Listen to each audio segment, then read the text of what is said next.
PGA Nation, we are back, and we are taking a rocket. Get it? Because it's like the rocket mortgage. Oh, I see what you did. See what I did there? Yeah. No, we're not taking a rocket. We are having another draft this week. I am pumped. Last week was fun. As weird of a field as it was, Tony deserved it. Tony needed a win. He went out and got it. I'm happy for Tony. All right, and I'm excited for another interesting week this week that we have here at the Rocket Mortgage Detroit Golf Club. It should be a fun week for those of us following along on Twitter. Steffi Smalls was going to join, but due to a scheduling snafu, it's the OG crew only tonight. We're getting a new draft audience. You'll have your own team. But first, we got to congratulate Spencer on a big win last week. Now, I don't know what the final tally was, but it had to be close because I had Tony, so you couldn't have beaten me by that much. Spence, how you doing tonight? I'm doing well. It was a pretty tight battle between Sia. Sia actually came in second. It was very close between the two of us. And then I think the problem with Sia's lineup is Hideki just decides to pull out of the tournament, and that's really what cost Sia from having more success. And then I don't remember for exactly the reason with yours, Joel. I think you had 2 or 3 players that missed the cut, and I just had a bunch of like consistency. I had Tom Hoagie, Sungjae Im, Ju Young Kim, Maverick McNeely. All those guys earned 70 plus points. So I was able to grind it out, trying to go for the first 3-peat on this show this week. I've tried 2 other times, been unsuccessful. Maybe the 3rd time's the charm with it. So going to try my best to pull that off. All right. Well, that's not going to happen because I am taking you down this week. Leah, how you doing tonight? I'm doing really good. I already have my first pick picked out. I think I'm picking 4th. The audience is picking 3rd. That's breaking news that I'm breaking right now. I'm going to shock the world with my first pick. He's going to be way down the board, and he's going to win this tournament, believe it or not. So how sure are you that he won't be taken before you pick? I am 99.9% sure he's not going to be taken. Right, he or she. I don't want to give any hints away. It's fair. That's fair. Yeah. Let's make sure that doesn't happen. We got to take care of that. We're going to still see his pick in the first 3 picks. That's for sure going to happen. How far down the board are we talking? Extremely far down the board. Okay. All right. Noted. Audience, do some research. Let's figure out how we can still see a pick. We are on it. But before we dive into the draft, for those of you who might be doing that, but no one's doing it, because let's be real, everyone listens to this show every week. But for those of you that maybe are a newer listener, Spencer does the best course breakdown you're going to find. We're going to tell you what you need to look for this week when you're picking your golfers. And this week's a challenging one because this course is super easy. So it's like if you're good at golf or you can get the ball in the hole, you should do well here. So Spence, tell us, what does the course breakdown look like here for Detroit Golf Club? We get one of those dreaded venues where all the statistical metrics are pushing our research into showing a full-blown putting contest. We don't have to look any further than strokes gained off the tee, approach and around the green, all grading below average when it comes to dispersion of scoring.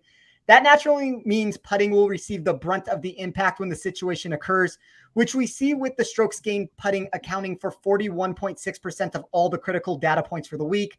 That is a total that is as high as you will see all year on tour. And it creates this awkward situation where we either have to go with the flow and hope to find good putters, or as everyone knows by now with how I typically handle these cases, get extremely outside the box and try to overcomplicate the process, with the hope that more equals better results.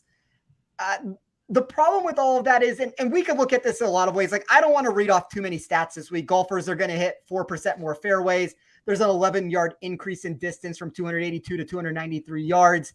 We have a combination of bent grass and POA. They're going to roll on the slower side of the equation. But the problem is if any of that I just said mattered, we wouldn't see distance be 3% less impactful when we're looking at strokes gained off the tee. It continues to push us into this zone that all the numbers are kind of showing a putting contest with it. So I decided to get unique, and I started with weighted proximity plus weighted putting for 35%. I wanted to find the players that were going to create the most chances from the anticipated proximity distances and then added in the likelihood for them to make those putts. I thought that was a much savvier way to add an exorbitant amount of putting to the mix. I did 15% on weighted par 4 for 15%. I combined all 10 par 4s and took a projected proximity total for each player in the field to find who would be most likely to like the distances presented. that's a very similar sentiment with how I handled the previous section. Weighted par 5, 20%. These will be your 4 easiest chances of the week. And I took 70% of birdie or better on all par 5s over the past 2 years and mixed it with 30% proximity from over 200 yards. Overall birdie or better, 10%. It's a really straightforward statistic, but golfers are nearly 45 golfers in an event are reaching double-digit totals here over the first 3 iterations. This is a very simple course. I did weighted off the tee plus weighted approach for 10%. That took all recalculated proximity totals for Detroit Golf Club and merged it with total driving. And then sand save 10%. I don't know how much I love this category, but I still have it running as of right now. Maybe you could say, I know Nick and I were talking about this on Better Golf Pod. He thought 5% would probably be more of a standard way that you should go with it. Maybe I'll lower it by 2.5%, put that 2.5% someplace else. But I'm really looking for guys that are going to be able to control their irons and then make the putts. So give me the guys that are going to create opportunities and then the guys that are more likely to make them. And I don't know if you guys saw what's going on in the chat, but Jason Mizrahi, who is the sort of the kingpin of this Win Daily Sports outfit thing we got going on, he says, smash that like button if Spencer crushed the course breakdown. So everybody, go ahead and press the like button, smash the like button, whatever kind of vigor you choose. Oh, and we got the easy button for later, by the way, for first round leaders and outrights. But one thing I did want to bring up, since you brought up Nick, Spencer, there's some football chat in here because of this Julio Jones signing. People are kind of like making some funny jokes about who's going to draft who first, and Julio Jones is one of the guys. But somebody said Russell Gage, his value is going down because Julio's there. I actually totally disagree. I think his value is going up in the sense that he'll fall a few spots and create even more value for himself. But the reason I'm even talking football is because, Spencer, your partner, Nick Bretwish from the Better Golf Pod, which you just recorded, which is probably out. You can listen to it after this show. He's joining me on Fantasy Football Today DFS tomorrow night. So I just wanted to put that out there, that we are cross-promoting, we are cross-breeding, whatever you want to say. But Nick is going to be joining me. He's usually just with Spencer. It's almost football season, so buckle up, because Win Daily doesn't just do golf. They don't just do MLB, NBA, NASCAR, MMA. They do everything, and they're huge. We are huge in NFL. So please make sure that if you haven't signed up already, this is probably the time to do it, because we are getting close to football season. But definitely listen to Nick and I tomorrow night. Before we dive into the golf tournament, I was positive that Julio Jones was going to go to the Packers. It just made so much sense. They're desperate for a receiver. They have a quarterback. He was available. What are the Packers doing? Okay, real quick, I just got to say this because Jason and I do the Saturday night SiriusXM show. Prince Amukamara came on with us literally 2 months ago. His exact words, I'm going to go back and find it somehow. His exact words were, Julio Jones has been in Tom Brady's DMs. He was on the show with us. He said that specifically, and he said Julio Jones will be with the Tampa Bay Buccaneers. Wow. Here we are. Well, there you have it. Just throwing that out there for you. Just Win Daily Sports breaking news left and right. So that's how we do things around here. Not only did we already tell you where Julio Jones was going 2 months ago, we also every week tell you who the first round leader of every golf tournament is going to be on Tuesday before it happens on Thursday. So, I'm not saying that we can predict the future, but I'm just saying that's how it goes. It's a facto. We have a draft to get to, and I am pumped. So I'm going to pull the draft board up. We have the draft order. Sia gave us a tease. We're going to go, was it Spencer? Yeah, me, you, audience, Sia. There it is. We have it in. As I pull this up, Spencer, I'm going to need to ask you to, it's updated. There we go. Now I can share my screen. And without further ado, Spencer, you're on the clock. Sia has now put the fear in me on what I'm going to do. And this is either the greatest bluff I've ever seen before. And I mean, I'm sure there's not the player that he's talking about is the one that I was going to take. And now I wish I didn't have the number one pick, because this is creating a massive disaster being the number one selection. And it's going to be a while for it to get back to me, but could be a bluff. Spencer, it could be a bluff. World Series of Poker main event casher here. I think you're bluffing me. And the problem is even if you're not bluffing me, what are the chances that it's the same player? And that's the problem that we've come down to here. And, one of the problems, I guess, just in general for me is I release my model every single week, and I release it for free. So everybody knows exactly who I like. And I don't mean you directly, Sia. The The audience I haven't, just FYI, just so you know, just for peace of mind purposes, on my life, I haven't looked at it this week. So you can take comfort that I don't know who you value this week. Well, the problem is the audience does know. And now I've made too big of a hoopla about this. I think I have to do it. And this might be the wildest number one pick that has ever been done on this show in history before. I will take Sung-Yul No, $6,000. Yes! Holy cow. I gotta be honest. Go ahead. No, I was just going to say I love him as a top 40 bet. That's plus 440. I think that's one of the best values I've seen in a really long time. Like the only player that's ever graded this, I guess, bullish for me with what I'm looking for on it would be Seamus Power a couple years ago, maybe a year ago before he went on this run. And pretty much everything about Sung-Yul No my model likes. So he's 9th in my model from an overall rank standpoint. He's number one from putting from 10 to 15 feet, which you can say that that's maybe not the biggest concern here, but it is a putting contest. But he's number 4 in my model when looking at weighted proximity plus weighted putting. I'm going to trust that. Now, this is going to create this weird dynamic for me based off of how I go there, because now I've really opened up a lot of salary. But Sung-Yul No, 6,000, first pick of the draft. I am officially scrambling because I couldn't have imagined you were going to take my guy first, and I got to figure out how I'm going to pivot. That was a joke. I wasn't going to say it. Joel, that was the guy I was going to take. Unbelievable. The fact that you were able to do that's kudos. That was good stuff all around.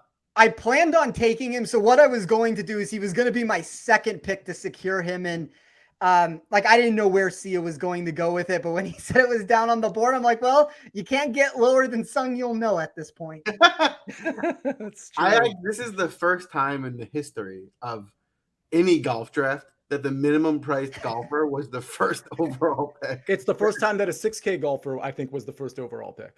It also may be the first time a 6K golfer was drafted, let alone being it's questionable. You mean in the first round?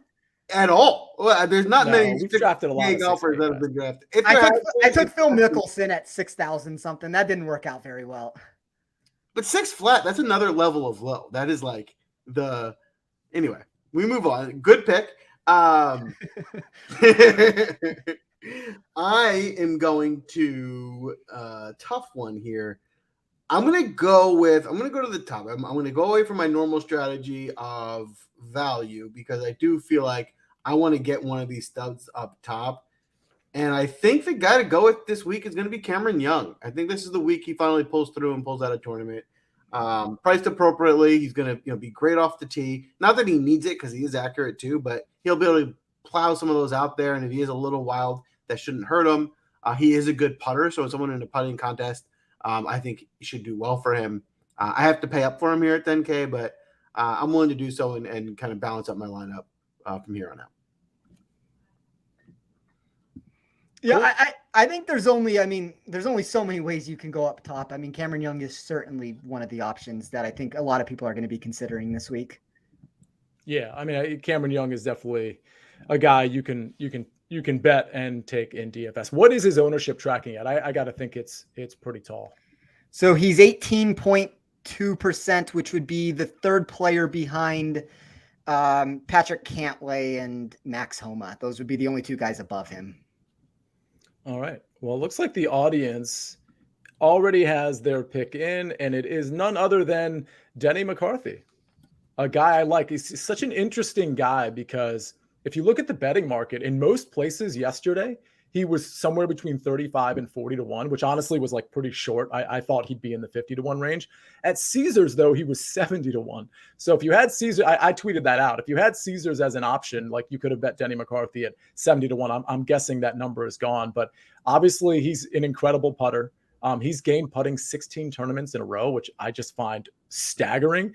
As far as scoring, birdie making, it would make sense that he's around the top 20 last 24 rounds with that too, as good as the putter has been. How about you guys though? Spencer, let me start with you. Is Denny in your pool? He's not for me. He's somebody that I am fading in matchups in general. I have a bet, I believe it's Adam Hadwin over him.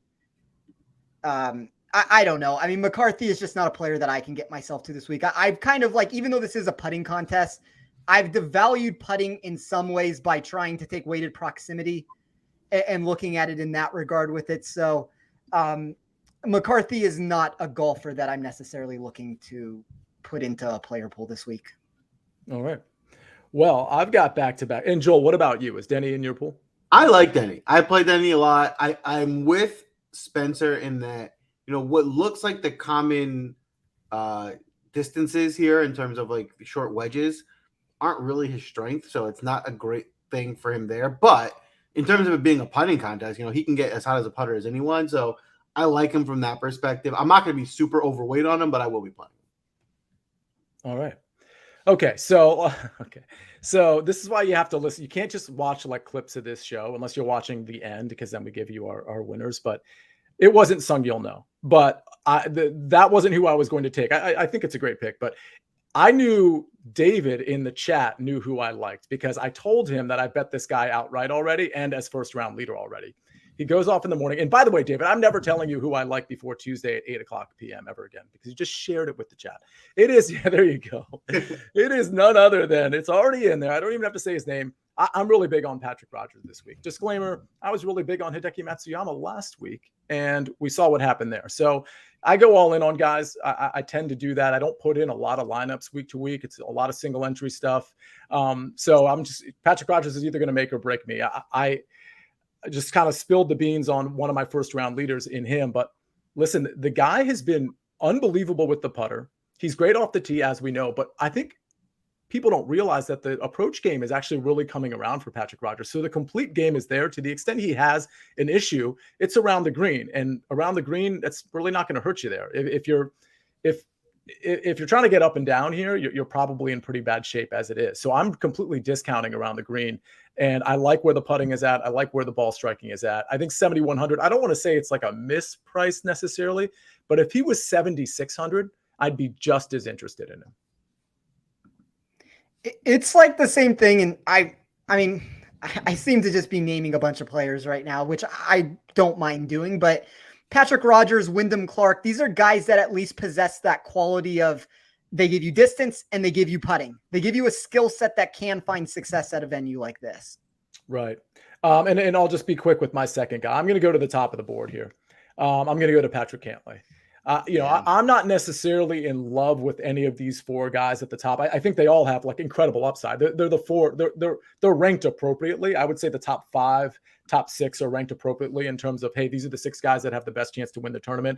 I'm expecting Patrick Cantley to, like, first of all, his finishing positions over the last 5 or 6 tournaments all have been great. I'm not looking at it now, but I think he's like he's inside the top 15 over his last 5 or 6 tournaments straight. It's kind of FedEx Cup season for him, where he kind of puts his foot on the pedal, and all of a sudden he's 6th in the FedEx Cup standings right now. He'll be 2nd if he wins this tournament. And it's just one of those things where Cantley just always surprises you around this time of year when you look up and it's like, oh, this guy's 3rd in the FedEx Cup standings. I didn't even think he was having that great of a year. It's a birdie fest. We know he's been successful there.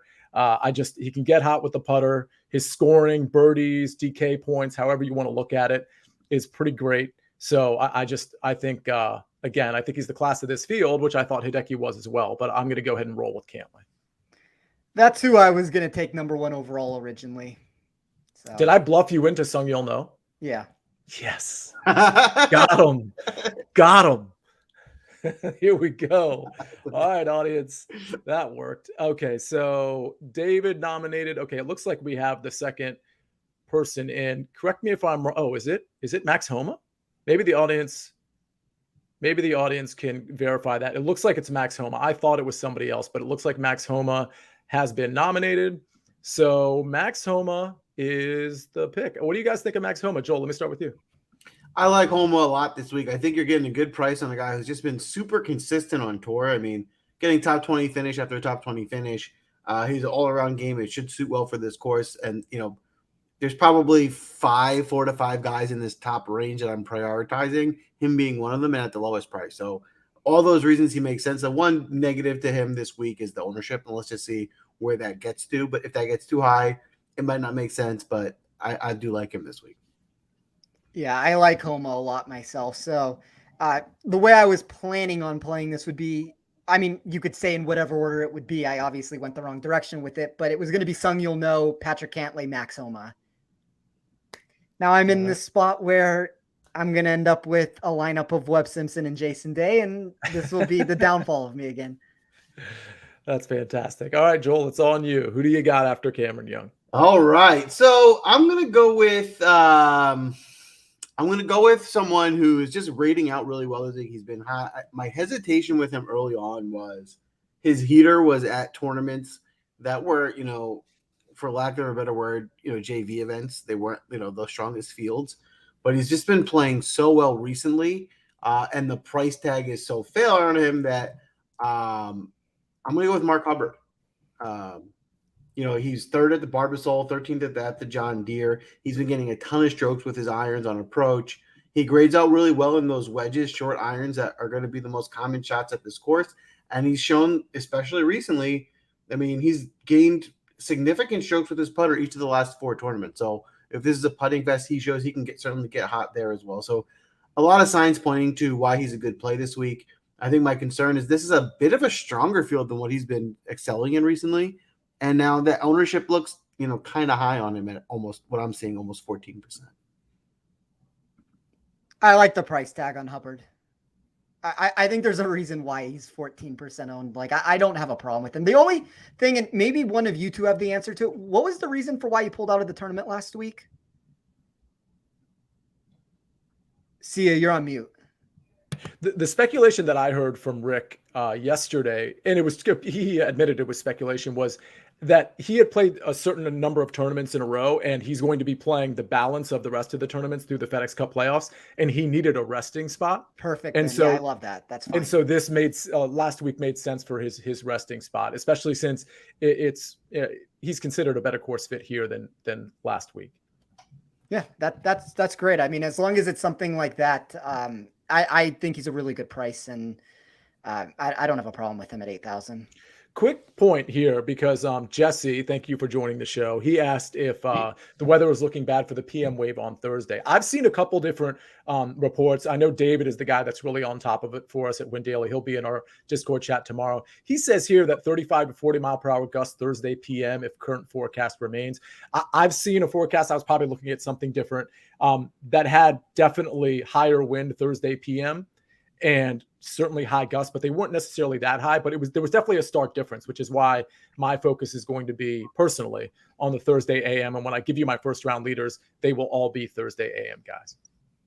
Yeah, to me, that's more of like a first round leader type of way I'm looking at it. I'm not going to necessarily build lineups in that facet with it. But if we're looking at first round leaders, like other than Sung Yul No, who I'm just going to bet in every capacity that I can this week, I believe everybody else is in the morning for me. Mm-hmm.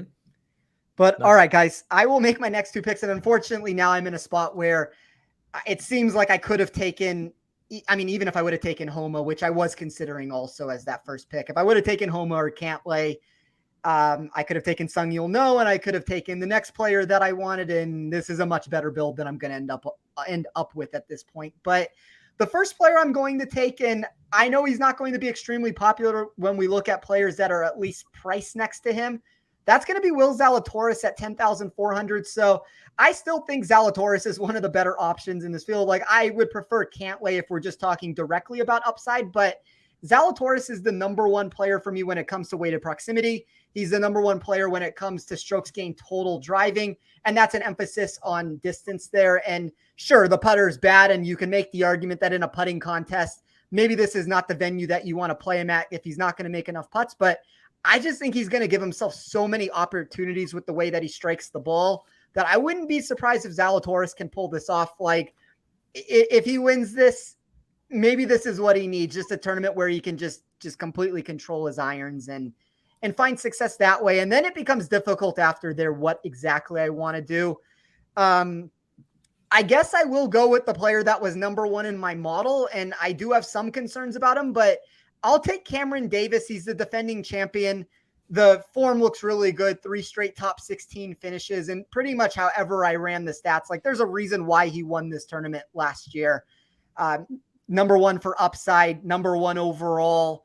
He's number one in a handful of stats that I looked at. So I'll go with the Zalatoris Cam Davis route. I kind of need to go a little bit more aggressive with starting with Sung Yul No, and that'll make this very simple for me of how I want to play it from there.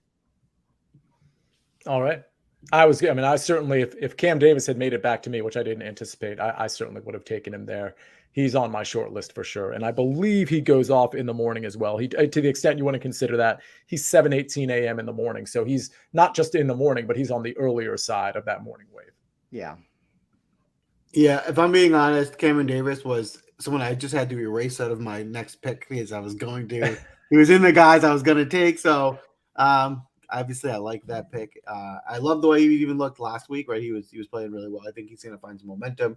I mean, the one concern I might have with him is the price tag where, it is a bit high. There's some guys up top that I like. You'll probably have to sacrifice playing if you do play him, but he certainly seems like someone that can compete this week.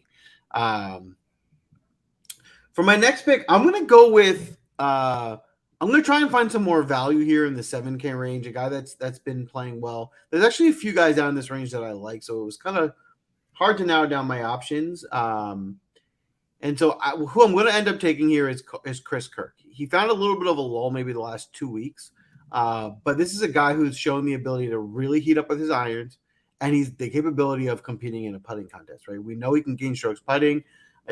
He's tend to he's been kind of turning it on for a tournament, then kind of turning back, then turning it back on for a tournament. So I'm hoping this is that turn in that wave that he really shows up and gets us another top 10. And at 7,800, I certainly think he's worth the price tag. All right. Yeah, I like the pick. Spencer? Yeah, I mean, my model likes him. I don't love the ownership. That's the one negative thing I would say about him. But what is it? I'm seeing 15%, which would put him 6th overall from an ownership perspective.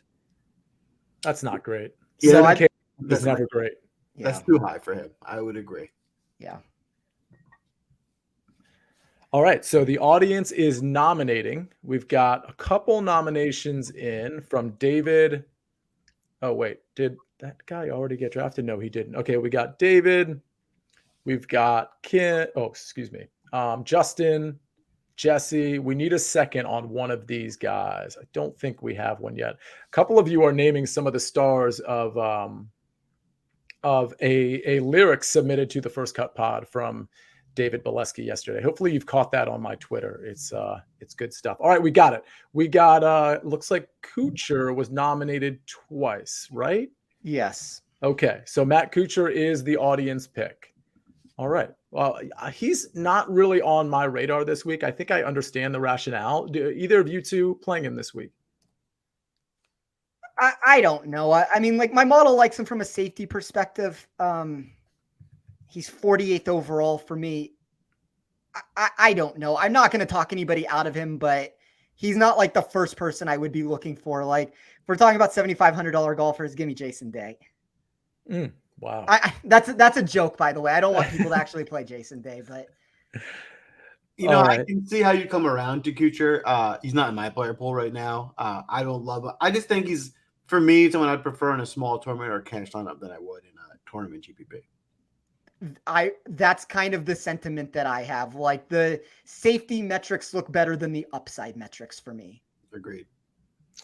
All right, so it's on me, and I'm kind of in a tough spot because as much as I want to stack the morning, I can't do that. There's no way I can get 6 guys the way that we're drafting and get 6 guys in the morning. So wait a minute. I just need to make sure that this one guy hasn't been drafted. I am shocked right now that this guy hasn't been drafted. So let me just double check something. Wow. Okay. All right. So Tony Finau hasn't been drafted? What is going on here? I mean, listen, I'm not saying he's some amazing smash play, but give me Tony. At this point in the draft, I am more than happy to take Tony Finau off the board. It gives me an average remaining of 7,200, which really doesn't bother me because I'm going to pepper this tournament with guys in the 7K, 7,100, 7,200 range. I might even dip down to a high 6K range. With that in mind, give me Grayson Singh at 7,100. I've got upside for days right now. I really like this lineup. By the way, all 4 of these guys so far are in the AM wave. Grayson Singh, his last 4 finishes 7th, 26th, 27th, 16th. That's his last 4. It's been incredible ball striking, but the putter has also been pretty good. I am definitely focusing on putting here. If you're a straight up bad putter, I'm not trying to get lucky with the putter this week. So you have to be pretty consistent with the putter for me to roster you this week.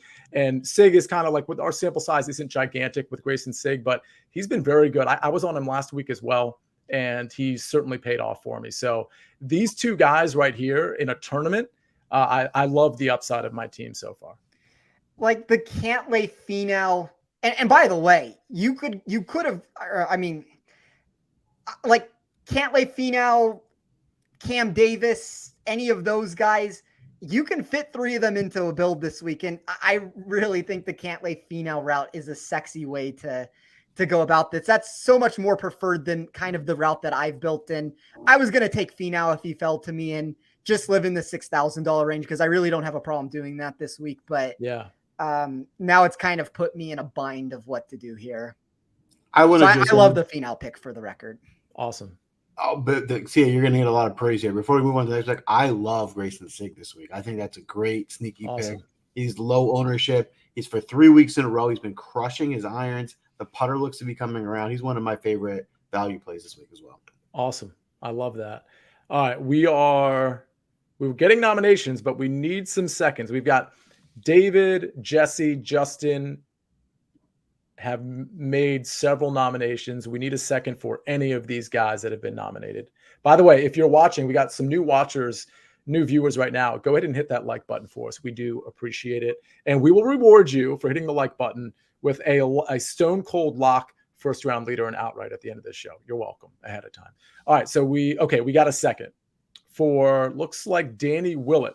Ivan and David Bieleski have nominated Danny Willett. That's an interesting play. He was great last week. He's really coming on. David and I talked about this earlier.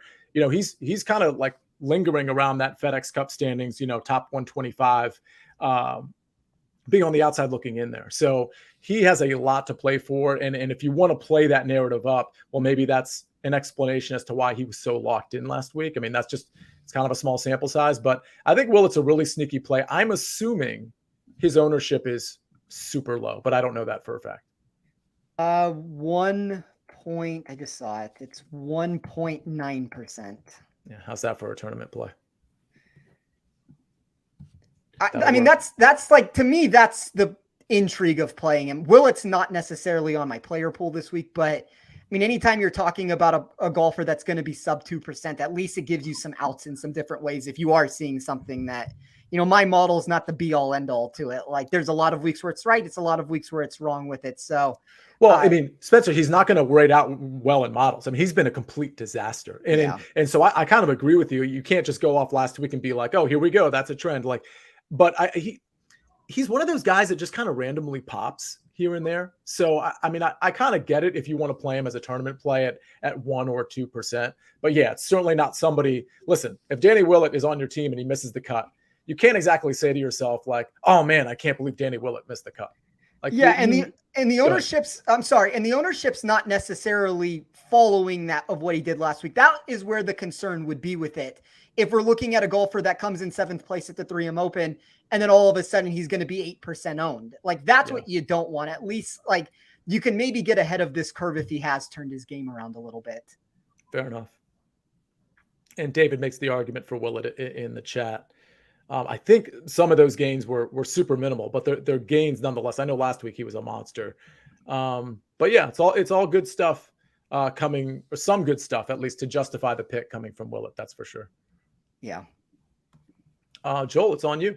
All right. I'm going to take a pick. You know, I'm seeing what I'm doing with my team, and my ownership after this pick is going to be unacceptably high. I get that. And I will figure out how to make up for that later. But I really like Chris Goddard. I think, you know, this is a course that should suit him well. His ball striking has been, you know, really, really strong. He's one of those guys that, like, if he finds a hot putter this week, I think he can win the tournament. So at 7,400, I think it's just a really good price tag on him. Again, his ownership is high. It was probably higher on him in the week before when he was like 30%. Now I'm looking closer to like 15, which is still high, but at least more reasonable for him. I'm getting criticism for calling Willett a complete disaster, but I mean, I'm looking at it here. I mean, he hasn't gained more than like 1.5 strokes on approach in like, I don't know, 7 tournaments in a row. And a lot of them are like big time losers on approach. And he's a big time loser off the tee. Like, I don't know, 4 out of the last 6, 5 out of the last 7. So, I mean, whatever, the putting is definitely coming around. You can get hot with the putter, whatever. Let's see. Chris got up. Yeah, I like it. I wonder so is he chalky this week? Are people going back to the well here? Butter up's chalky 24/7. I think moving forward until something changes with that. Yeah. So 14.5, 15% right now, but Jeez. It's I think it's hard to argue. I mean, we don't really know what he is at this point. It's probably too cheap of a price tag at 7,400. So, I mean, if you're looking at that, like, you're going to have to make a stance with him. You're either going to have to go overweight and, you're going to have to play him at 30% plus, which I don't hate that, but you also have to remember he's a young player that we don't exactly know what to expect from him. But 12th in my model from an overall rank, my numbers seem to really like him, and he's kind of steady across the board, whether that be from upside or safety. So it's another player. Like, I know I've given this answer a lot on this show right now, but I'm not going to talk anybody into him. I'm not going to talk anybody out of him. I think he certainly has the upside to find success at a tournament like this. Yeah, and to the extent you're emphasizing the putter, A, we have too small of a sample size for him, but B, to the extent you want to look at that, he's gained in a pretty significant way in, 2 out of the last 5 tournaments with the putter. And of course, the 2 of those he's lost in a reasonably significant way, but certainly has the opportunity to pop with the putter. So has the game here to actually top 10 this thing. I would agree with that. All right, Spencer, we've taken most of your guys. You guys have taken all my guys. Here you Everybody's gone. First overall pick. I tricked you into taking Sung Yul No. Did I mention the World Series of Poker main event thing? I think I might have. I love when I get to flash that here and there. Spencer, you got 2 picks. I don't know how you're going to do this. I will say one thing with Sung Yul No, and I noticed this in just the audience just saying it over and over again. I saw Sung Yul No's name when you mentioned that you were going down the board. His name came up so many times that I was sitting there thinking, like, well, if you don't do it, the audience might do it. And I don't want to get stuck in that spot where I kind of get trapped there. But yeah, obviously now I've put myself in a precarious bind where this isn't really a simple solution of where to go. If I take one player, it really makes it complicated. And I do want to mention him at the end because I do think he's a very good play. But the first player I will take, and this is the only player that I know what I'm doing with right now, would be Adam Hadwin at 8,400. So he's one of the positive values in my model in the $8,000 range. And there's not a ton of them when I'm looking at players from top to bottom. I guess, like, technically there would be 2, or there'd be 3. Hubbard would be one of them. Hadwin would be the other. And I just really like Hadwin this week. I think he can compete in a birdie fest. The metrics across the board look the way I want them to with it. Like, he's inside the top 11 from an overall rank perspective. So if I take Hadwin, let me put this in very quickly. It'll give me 7,750 left. You guys want to give us thought on Hadwin and let me figure out what I want to do here?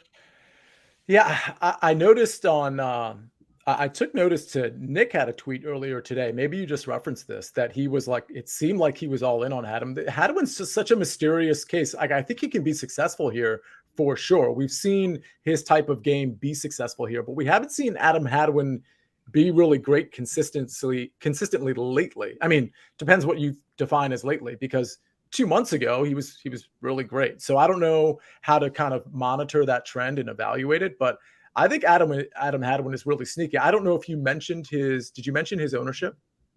It's going to be 7.5%. So it's on that's beautiful. At that price and that ownership, it's like we've completely forgotten the fact that Adam Hadwin is good. And because of this bomb and gouge narrative that I think is fine, but I think the opposite is fine too, as guys like Kevin Kisner have proved. I think Adam Hadwin fits really nicely into a lineup at that ownership. I can't believe he's not closer to 9 or 10%. I think he should be higher than that. And yeah. Hadwin is the Hammer Kid play of the week, I believe, for Nick. Oh, wow. David dropping the knowledge here too. Thank you, David. Wow, that's amazing. All right. So did you make 2 picks already? That's my first pick. And I feel like I'm Joel right now. I mean, the addiction that I have is just incredible. I can't, like, there was no world that I was doing this. I know, like, we can joke about that. I do this every single week and it burns me every single week. And I'm sure it's going to burn me again, but give me Webb Simpson, 8,300. And I'm going to bet on the upside with him because at some point the upside has to come to fruition. Like, my model likes him too much every single week for it not to be the case. He's 13th overall, which that isn't necessarily what I'm looking at, but number 2 for upside. So I don't know. I mean, this isn't the route I wanted to go. And it doesn't even necessarily, unfortunately, give me a guy. I think that leaves me like 7,200 left. I don't necessarily have a player at 7,200 that I'm like itching to put into a lineup to begin with. So this isn't an optimal build, but I'll figure out a last player before this is all said and done.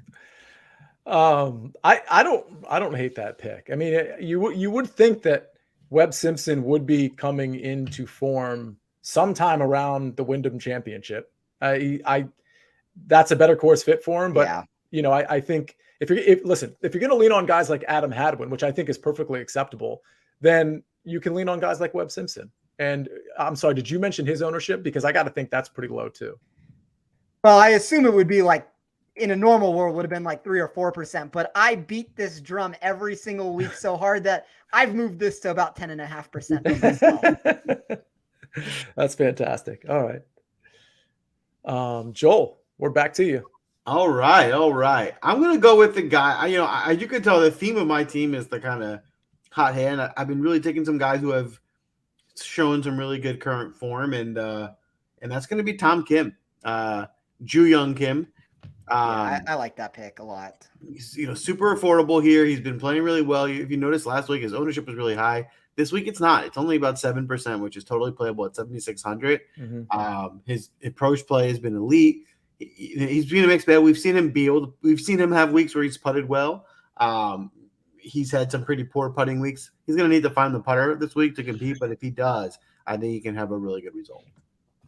That was the other route I was considering, would be to take maybe Adam Hadwin, Ju Young Kim, and just leave myself a little bit more money on the table than I did, because there are some players a little bit more up than where I'm going to be right now. So I like that pick. He's top 10 in my model. And as you said, it's going to most likely be a sub 10% version of him, which after last week, like, the price tag isn't all that much different. I know this is a stronger field, but he hasn't proven any reason that he shouldn't be an $8,000 plus golfer at this point. I am really hoping that my guy doesn't get taken here by the audience. Okay. It looks like they already got their pick in. By the way, Carmen says, great pick, Joel. Okay. Webb, first round leader. David, wait and find out. We're going to find out if he's going to be first round leader in about 10 minutes. He will be, by the way. Wow. Spoiler alert. And it looks like Scott Stallings, right? Oh no, maybe it's Siwoo Kim that got nominated here. Siwoo by David. And then Siwoo by Justin. So Stallings came too late. Jesse and Steven, our very own Steven, both had Stallings. But it is, in fact, Siwoo Kim, the nominee. Anybody have an opinion there on Siwoo? I do, and I'm really happy now, even though I still don't have an answer, that I didn't go Webb Simpson and Ju Young Kim, because I would have gone Siwoo Kim with the final pick, and then I really would have been in a spot that I didn't know what to do with it. So I like the pick. Offshore markets really like him. I think the upside's good. The ownership's going to be condensed because we haven't really gotten those boom finishes from him recently. But you're always betting on the upside with Siwoo Kim. And when you can do that when he is, he's sub 5% right now, you always have to like that. I love that. All right. So I'm stalling when I say I love that because, there's one guy I know I'm taking. Nick Hardy. He did not get drafted, did he? No. All right, so give me Nick Hardy. I actually think he profiles really, really well here. Just looking at his putting, for one, which is a huge point of emphasis for me this week. He's gained 4 out of the last 5. 3 of those. Let me just point out 3 of those. He gained over 9 strokes, over 3.8 strokes, and then over 3.8 strokes again last week at the 3M Open. So the putter is there. The approach game has been, okay. The around the green game has been okay. Off the tee game has been pretty good. I think that profiles kind of perfectly here, to be honest with you. So at that price, 7,300, I haven't heard anybody talk about Nick Hardy. So I'm going to guess, Spencer, that his ownership is somewhere in the range of 7%. Yeah, 7.2%. And it's, we get a price reduction on him from what we got last week. And we get a massive ownership reduction with him also. Like, he was one of the most popular players going off the board in the tournament last week. So, you have to like that aspect of it. Yeah. So with my last pick now, there's a lot of guys that I'm looking at right now that have gotten a lot of buzz. And I don't want to go with that. I want to complete my team with all AM tee times, which so far I have.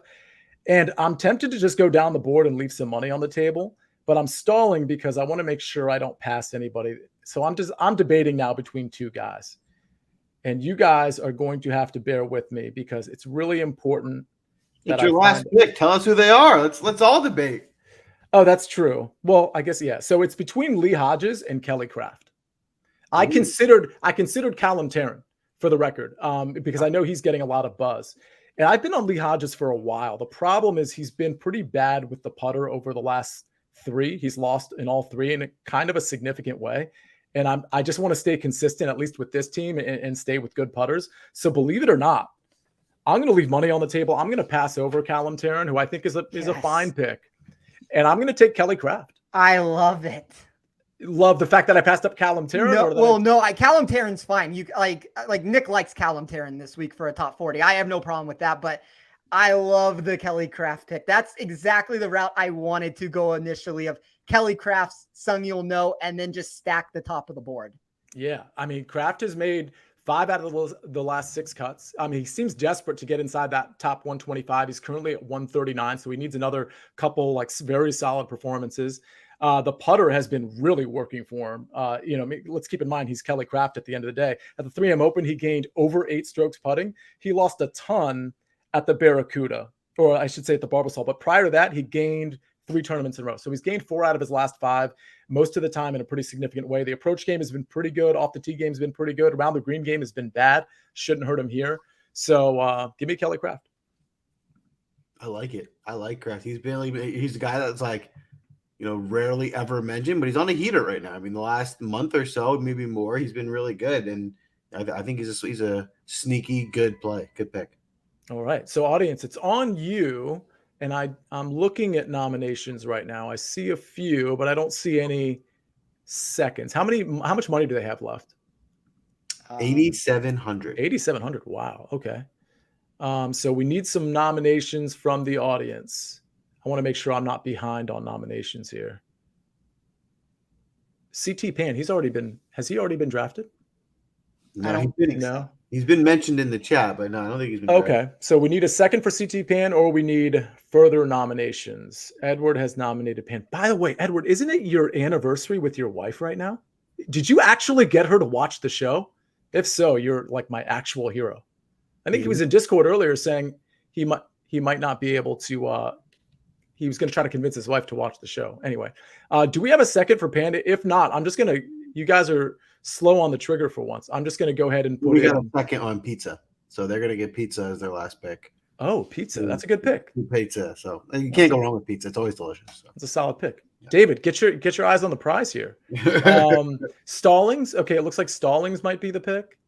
All right, so we're going to go with Scott Stallings because you guys are taking too long. It looks like Steven and David might have nominated Scott Stallings, which leaves 1,000 on the table. That's interesting because Stallings is certainly going to be chalky, right, guys? Yeah, 14.8%. That would be the 7th highest person I have in my model. But you're leaving 1,000 on the table, so that certainly makes your lineup different. So I get that. There's certainly some chalky guys in your lineup, but man, you got Danny Willett at 1%. I don't think Siwoo's super chalky, right? And I don't think Matt Kucher is super chalky either. I think this is a great lineup in terms of getting different. Joel, any thoughts on that? Yeah, in terms of, I don't think he'll be worried about duplicates and being different. What's unique about it also is you don't have any of the you have Homa who's up there at the top, but you really avoided a lot of those top studs. So, if you get, it's more balanced in a way, which I think is a unique way to be different this week. I think it's an interesting GPP lineup. All right, cool. All right. So Joel, it's on you for the last pick. So I'm going to wrap this up. I'm going to take Kevin Kisner. Obviously that's the exact salary I have. I'm going to just double check his ownership numbers, about 10%. My overall ownership is higher than I would have wanted this week. And, I'm accepting that. I'm just going to have to eat some of that there. But outside of that, Kisner's a guy that tends to play well in bunches, right? You'll have he gets streaky, and he's on a hot streak right now. I mean, he's been playing well. This is a time where, and this is also a course that he likes. I mean, he's posted some good results here. Last year he was 8th. The 2020 he was 3rd. He has a type 46. Finding some momentum. I do think 9,100 is a little too high for him. I would rather see Kisner in the mid to low 8Ks. And the ownership a little high, but he's my last pick. I had the right salary for him, so he makes sense for this lineup. But that's where I'm going to go here. And overall, I will try to get a little different with ownership, but for the most part, I'm confident in my roster here. Yeah, I mean, if you're looking at course history, which you only have 3 years of, I mean, Kisner is like a complete monster, which again goes to show that you don't necessarily need to be a bomber here. I think to me, it's almost like a 50-50 split. I mean, if you look at the first place guys, that's one thing. But if you look at 1 through 10, each of these 3 years, you're going to see more short hitters than you're going to see long hitters. So Kisner has proven that his model is perfectly fine here. I like the pick. Spencer, it's on you. Last pick. All right. I guess I'll obviously I have the last pick, so it doesn't matter, but let's go through some of these guys that I'm considering. So Adam Svensson, don't love the ownership with him. I do think that he has a negative trajectory in a lot of ways you want to look. Doug Gim seems to burn me every single week. I don't know if I can go down that path. Michael Gliggits, that's kind of where I'm leaning right now. There's going to be a lot of popularity with him also, but I mean, he looks great from a safety perspective. He has 5 straight top 40 finishes. I always like Austin Smotherman of what he brings to the table. I would have considered Kelly Craft, leaving a bunch of money on the table with him. I am considering Justin Lauer of just leaving a bunch of money on the table in that direction also. But I guess I will play this safer, if you can call it safer, and I will take Michael Gliggits. $7,000. He's 21st in my model. He's 8th for safety. He's 39th for upside. So, this might be a very similar situation that Sia talked about last week with Tyler Duncan, which didn't necessarily work, where I don't know if he can win this tournament. I don't know what the upside actually is. And when we're talking about a player that's going to be 8 to 10% owned, these are sometimes landmines that you do want to avoid. But I have a top 40 on him at plus 175.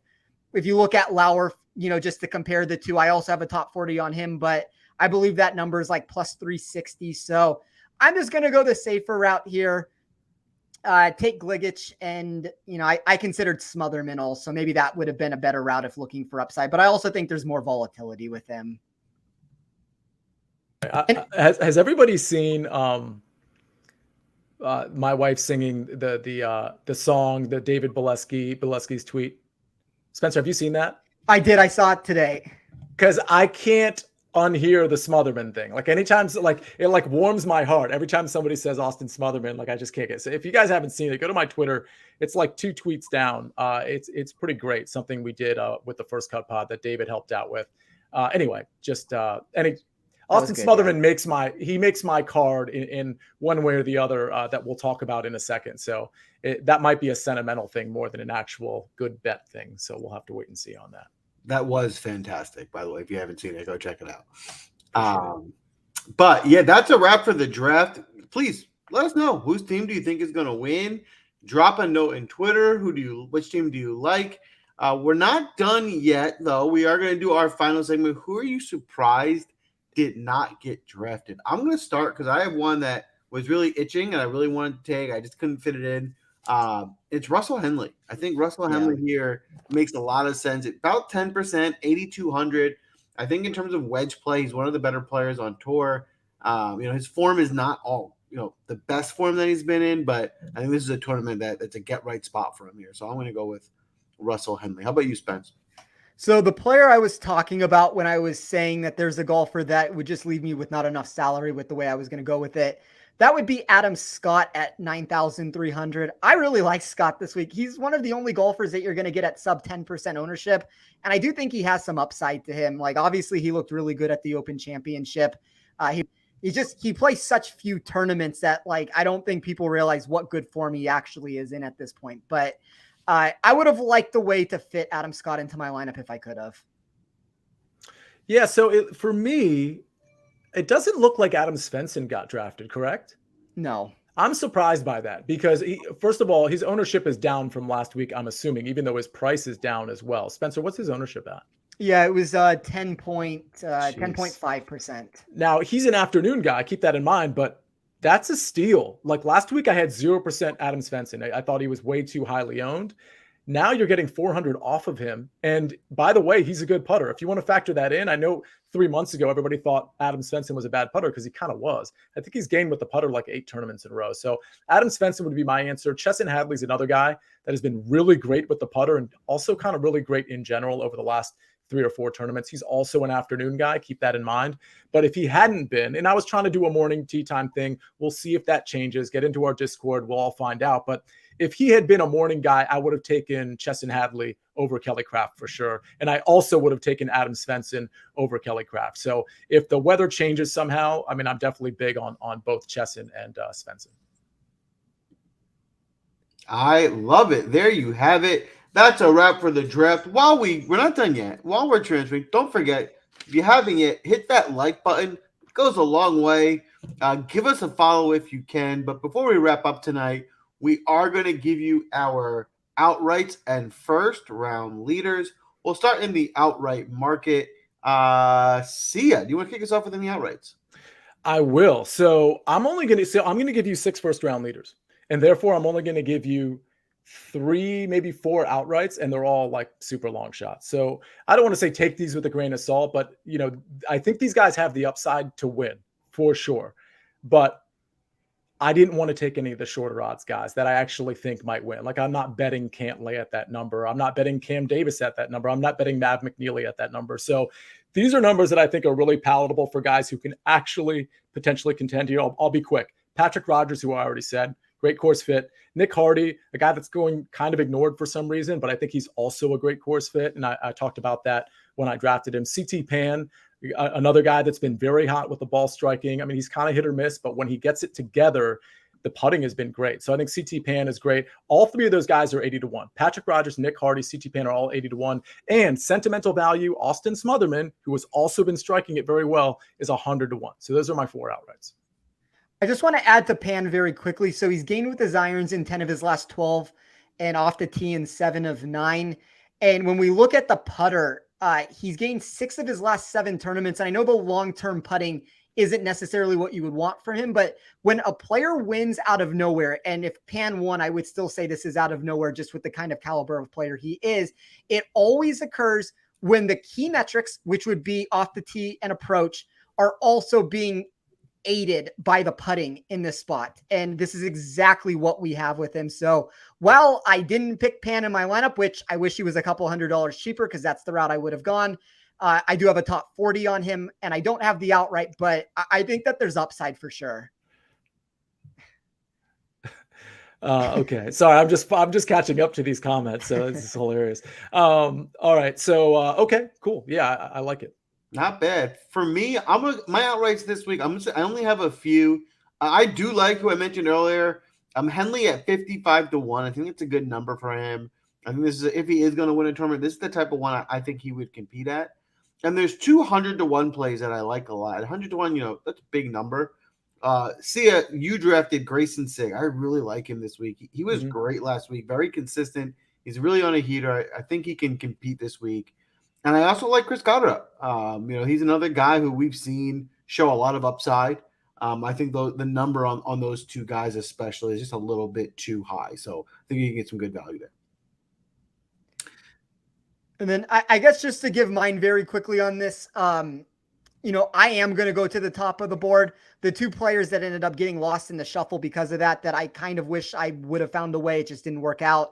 Obviously, Webb Simpson, we don't need to go over that. And the other one would be Russell Henley.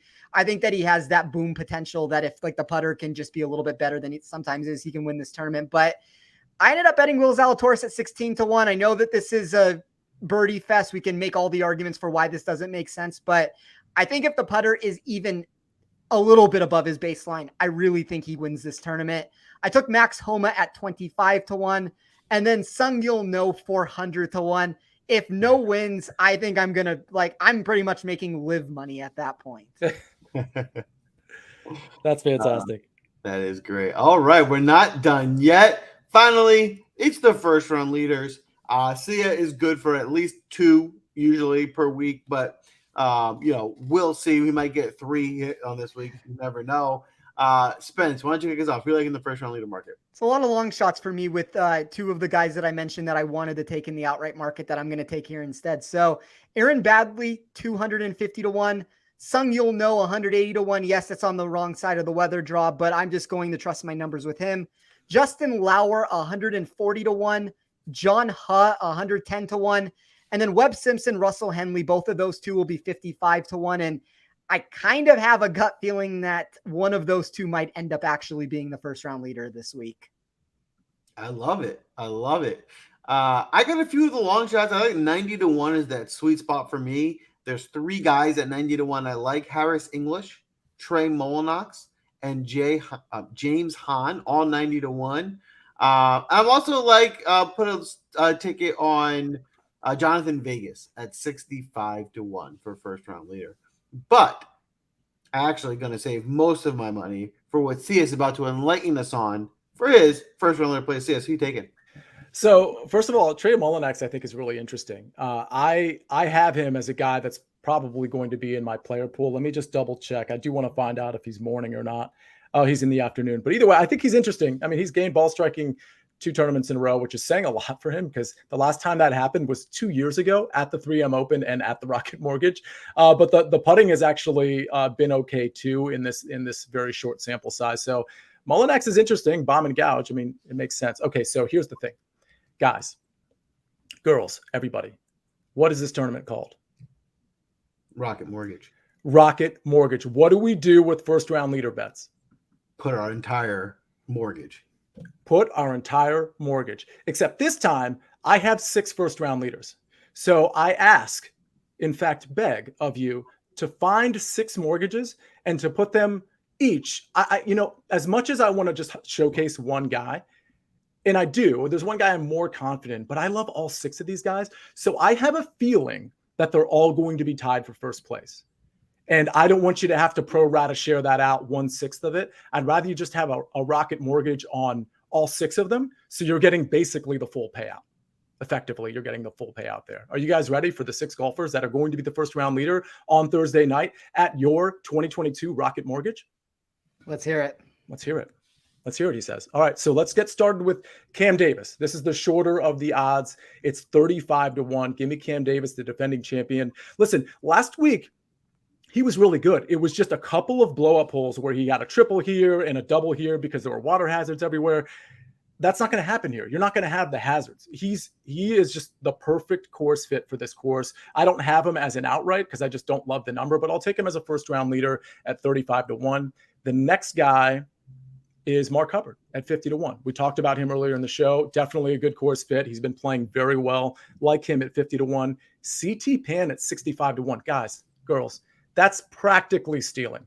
65-1 first round leader. You heard the metrics in terms of his ball striking off the tee, on approach, with the putter. It's pretty awesome. That's an awesome number at 65-1. That should be more like 50-1. All right, next, Grayson Singh at 80-1. More like Grayson Singh. Am I right, Joel? That's, easy. He has been an absolute monster. That's why I have him on my DraftKings team. Austin Smotherman, can he do it for 4 rounds? No. Can he do it for 1 round? Yes, at 80-1. So Sig and Smotherman are 80-1, and your absolute rock solid guaranteed lock. I got him at 85-1 on DraftKings right now. He's 75-1. I probably moved the market because I do that all the time. I don't. Patrick Rogers at 75-1 or 80-1 or 85-1, wherever you can get him. He will be tied for first with the other 5 guys as your first round leader at your Rocket Mortgage. Make sure you get that in now because as Sia said, that's going to be negative odds by the morning. So 6 mortgages, please. Yeah. So everything, definitely borrow money from your parents. You're going to be able to pay them back on Thursday night, so it's no problem. But take out their mortgage. if it ends up not winning, what's the big deal? They live on the streets, they'll go over it. But you should do that for sure. The key is what people don't understand is that most people take out second mortgages. Mm-hmm. So you can, in one fell swoop with your parents, you can probably get 2 of those mortgages right there. Yeah. All right. Easy. Yeah. Easy button. And this is sound financial advice. So you should probably. I should say, Joel, I should have said, you're right. I should say I'm an attorney, licensed attorney in Florida and Virginia. So you can take it from me that all of this, everything I've said in the last 6 or 7 minutes, very good idea. Very. And some of the best ideas. If you're taking this seriously, you have bigger problems than what we've said. So this is just beyond help at this point. But that's a wrap for tonight. It's going to be a fun tournament. Tune in. We got some money to make. Check back in for the weather wave tomorrow, where we can make sure we'll see the definitive edge on how that's going to look. Don't forget to hit the like button. Let us know whose team you like best. And see what I forget. Smotherman.